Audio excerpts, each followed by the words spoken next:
I had always been drawn to the paranormal, the unexplained. As a YouTuber specializing in paranormal adventures, my channel had gained quite a following. My latest adventure brought me to the outskirts of my hometown, infamous for the ghost sighting of the Virgin Bride, a young woman from the 1800s who died mysteriously on her wedding night. Legend had it that she roamed the woods, forever searching for her lost groom. I wanted to document my experience and see if the stories were true. I set off with my trusty dog Max by my side, vlogging the entire journey. The sun hung low in the sky as we entered the dense forest. The air had the faint smell of pine. Alright guys, we're about to enter the woods where the Virgin Bride has been sighted 2 days ago. This rancher from my town was passing through the shortcut when he says that he saw her. I've got Max with me, and we're camping out here tonight. Wish us luck. We hiked for hours until we found a clearing to set up camp. As the sun dipped below the horizon, the forest grew eerily quiet. I pitched the tent and started a small fire, trying to shake off the growing sense of unease. It's getting dark, and the woods are definitely creepy. But we're here to find out if the legend is true. I've got my camera, my flashlight, and Max. Let's see what happens. Suddenly, after a few hours, a distant, mournful cry pierced the stillness. Max's ears perked up and he let out a low growl. Did you guys hear that? It sounded like crying. Okay, this is getting weird. I grabbed my flashlight and panned it around the campsite. The crying continued, closer this time, mixed with what sounded like soft whispering. My heart pounded in my chest, but I forced myself to stay calm for the sake of the video. Alright, we're hearing some really strange noises. I kinda wish I wasn't alone.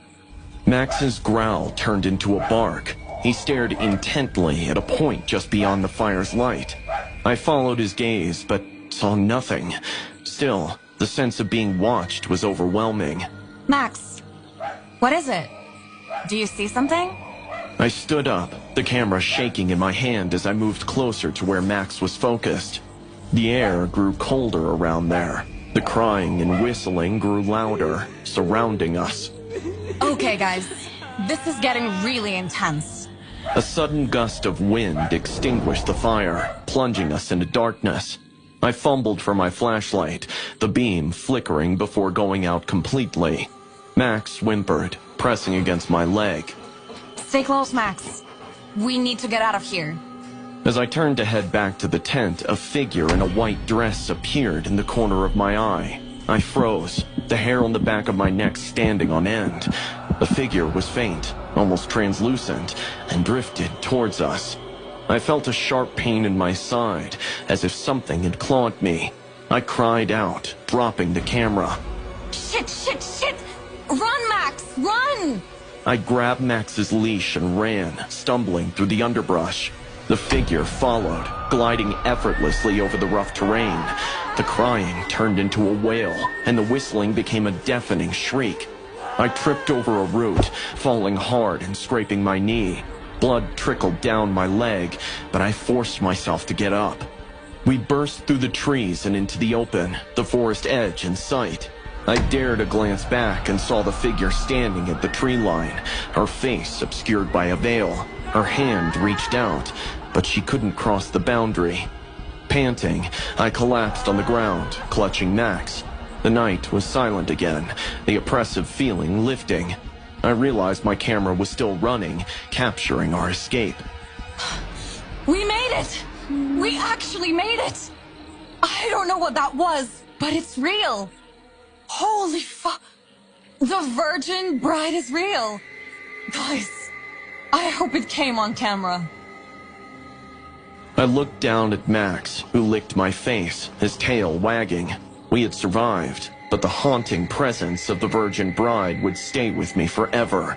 I ended the recording, vowing never to return to those woods again. But I was in for a rude shock when I processed the video the next day. Whenever the camera was on me, the picture quality was fine.